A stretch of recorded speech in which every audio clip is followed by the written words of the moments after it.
Hello everyone, so this is GS Mains paper 3 July 2017 and this is the second part. Today I am very tired, but I will still continue it because I love doing it. I don't know how much it is helping you people, but it is making me happy, right? And one should do that thing which makes them happy.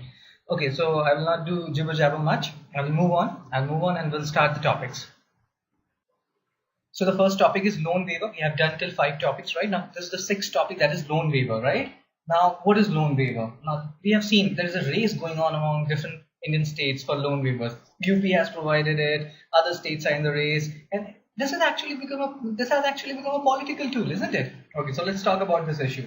So this is a temporary solution to a permanent crisis, right? And it temporarily addresses the problem of farmer distress, right? Now I will tell you about what different critics are saying and what are different economists are saying. If you want to what do you say, de-stress agriculture, there are different ways to do it. We'll talk about it. Now, what is the impact of loan waiver? First impact is it imposes a significant cost on budgets of state government, since bank will be compensated by government for losses they incur. And remember one more thing, government is not earning money, right? What is a government? Government is a trustee, right? So what is happening? Whose money they are giving to bank? They are giving we taxpayer money to bank. In the case of UP, they are giving UP taxpayer money to bank. So again, this is not good. This is not good either on us, either on exchequer, either on it is not good for anybody. I'm telling you this, because farmers after a certain point of time, they start thinking that even if they don't pay the taxes, after a certain point of time they will get the waiver. So it's not good. Second thing is, so we have seen the first impact, put a tremendous strain on state government exchequer, and if central government is providing, then central government exchequer. Second thing is, it encourages willful default by farmers. Okay, now Raghuram Rajan, we all know him, right? We all miss him also. I miss him. I don't know about you people why. I miss him. So, okay, moving on. So Raghuram Rajan argued that loan waivers is the only symptom of an underlying problem. So he said that loan waiver is a symptom of a very deep underlying problem. And farmer is a powerful vote bank, right? So we need to urgently separate economics from cheap politics. We have to segregate these things. Economic aspect and political aspect, they have to move separately when we are talking about loan waivers and all these issues, right?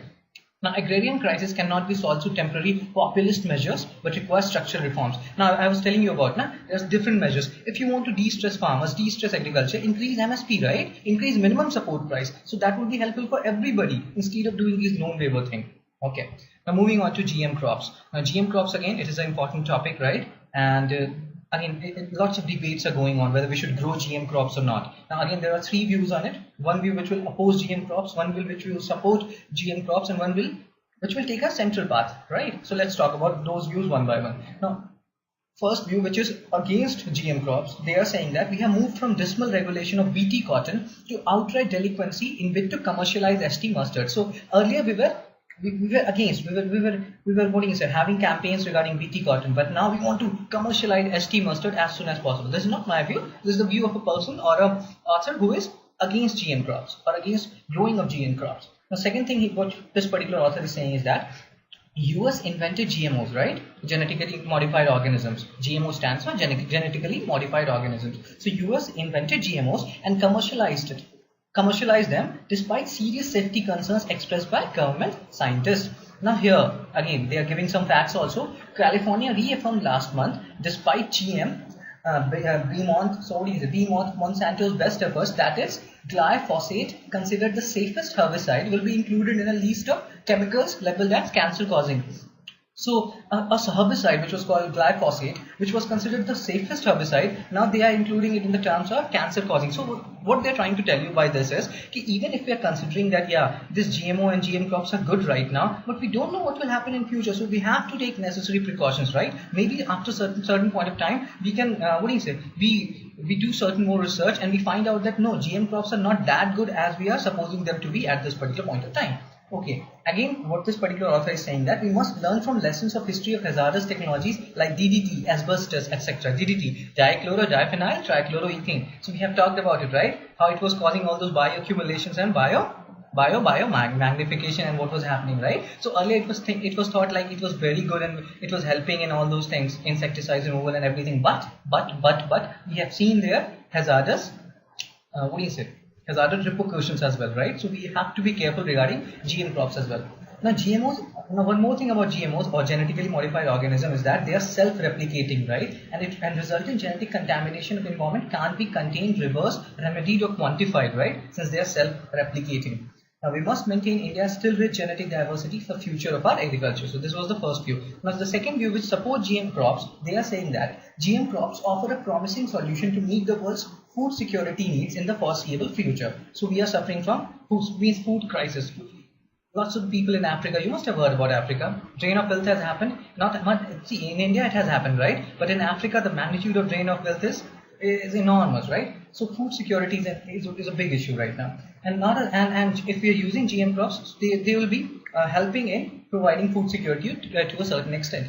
Not a single proven evidence of any ill effects of biotic crops on animal or human health. So this author is arguing that there is no single evidence that any ill effect of biotic crops has been proven on animal or human. Now, food security has improved around globe over the past 5 years, and biotechnology around the world has helped farmers grow 311.8 million tons more food in the last 15 years.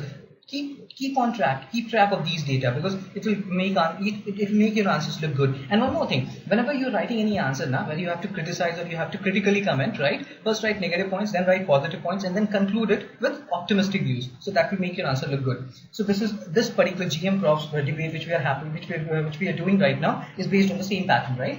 So again, the thing is, food security has improved and farmers have grown 311.8 million tons more food in the last 15 years. Now, every country tests the safety of these crops in local conditions before providing commercial approval. So it's not like we are not testing GM crops, right? Every country is having their own testing mechanism, and after that only we are giving approvals, right? Okay. Now the last view. What is the last view about GM crops? So they are saying, and this is a central view which is taking a mid path. So they are saying is major challenges to develop low input, high output agriculture, right? And it cannot be achieved without technology. So technology is needed. It is needed in every field, and farming is no exception to that. Government decisions on GM technologies must be based on scientific evidence and not on anecdotal thingies, right? So that is what they are saying. So again, GM crops is done. Let's move on to Smart Cities mission. Now, what are the issues related with Smart Cities mission? Now, Smart Cities mission calls for appropriate local spatial development programs. So what is going on right now? Today, at this point of time, we are relying more on top-down approach instead of down means, what do you say, bottom-up approach, right? So central government is doing something and then they are passing on all those things, right? So instead of being a top-down approach, it should be a bottom-up approach. Second major issue with our cities is that there are multiple organizations with their own jurisdiction. So that has to go down. This multiplicity has to go down. So what they are saying is cities in India is governed by multiple organizations and authorities which have their own jurisdiction. Thus, Indian cities are characterized by multiple boundaries. There are multiple boundaries. This is Electricity Authority, this is Land Reform Authority, Land Boundary Authority, Water Authority, this authority, that authority. So, multiplicity of boundaries is a deterrent for proper planning efforts and good governance, right? Existing major boundaries need to be revamped for more coherent and integrated planning and governance. So, this is the need of the hour. This multiplicity has to go, right? There should not be more than 3 or 4 hierarchies. So, that has to be maintained if we want to develop smart cities, right? Okay. Now, is our air becoming dangerous? So that is again an issue. What is the issue?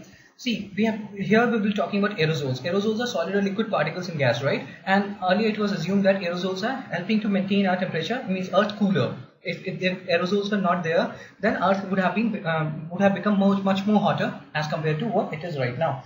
So again, but there are certain recent developments regarding aerosols. We will be talking about it.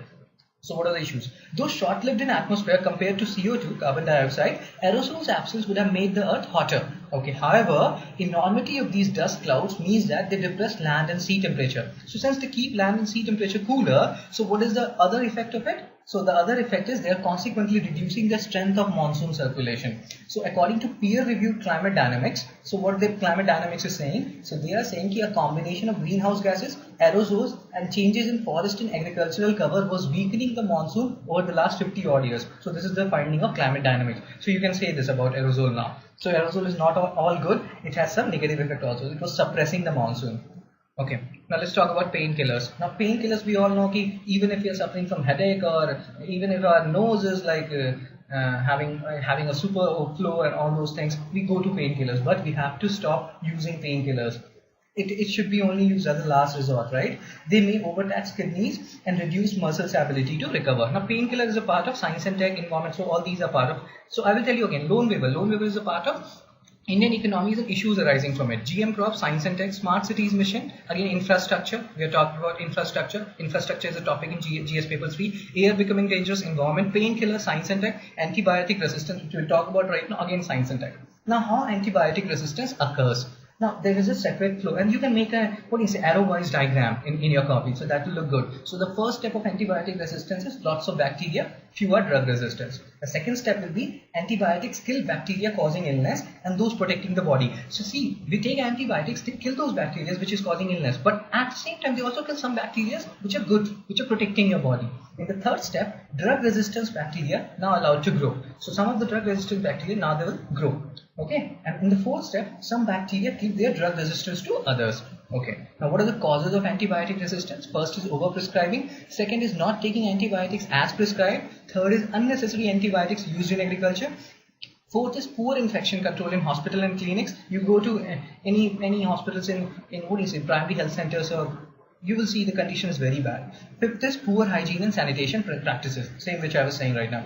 Now again, failure to address problem of antibiotic resistance could result in 10 million deaths, that is 100 lakh deaths by 2050, right? And this is a finding by, and this is a study of Center for Disease Control and Prevention. So Center for Disease Control and Prevention are saying that 100 lakh people will die by 2015 if this antibiotic resistance is not curbed. Okay, I will stop. Again, it has become more than 10 minutes and I didn't want it to be that way, but still, it's fine. Up until I'm happy and I'm satisfied with whatever I'm providing, it's fine. So I will continue the discussion in the next one, and we'll try to complete this July 2017 GS paper 3 articles as soon as possible. Thank you for listening. God bless you all people.